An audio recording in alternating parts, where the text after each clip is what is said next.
সরকার নিষিদ্ধ ঘোষণার পরও দিনাজপুরে বন বিভাগের উদ্যোগে উৎপাদন এবং রোপণ হচ্ছে আকাশমণি গাছের চারা। এমনকি সামাজিক বনায়নে স্থানীয় উপকারভোগীদের সহায়তায় আকাশমণি গাছের চারা রোপণ করা হয়েছে। উপজেলা পর্যায়ের কর্মকর্তারা আকাশমণি চারা রোপণের কথা স্বীকার করলেও জেলা কর্মকর্তা এ বিষয়ে কিছুই না জানার দাবি করেছেন। বিস্তারিত থাকছে দিনাজপুরের ফুলবাড়ী থেকে মোহাম্মদ ফয়জার রহমানের প্রতিবেদনে।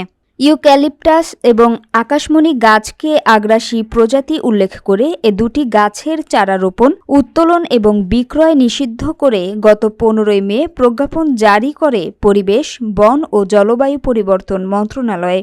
পরিবেশ, প্রতিবেশ ও জীববৈচিত্র্য সংরক্ষণের স্বার্থে এবং জাতীয় ও আন্তর্জাতিক অঙ্গীকার পূরণে সরকারি, বেসরকারি সংস্থা এবং ব্যক্তি পর্যায়ে এ দুটি গাছের চারা রোপণ, উত্তোলন এবং বিক্রয় নিষিদ্ধ করে সরকার।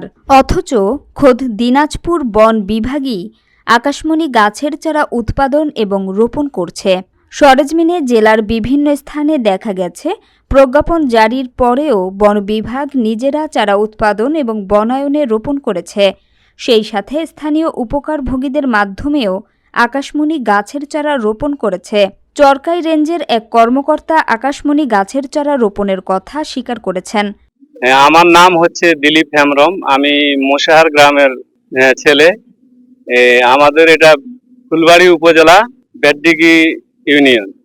এখানে এই আকাশমণি গাছ লাগানো হয়েছে প্রায় 4 কিলোমিটারের মতো এবং চারার পরিমাণ প্রায় 20,000-এর মতো, কিন্তু আমরা জানি না এটা, বা আমাদেরকে জানানো হয়নি যে এটা হলো নিষিদ্ধ সরকারিভাবে। সদর রেঞ্জের কর্মকর্তার দাবি, চারা রোপণ করলেও ধ্বংস করার বিষয়ে এখনো পাননি কোনো নির্দেশনা।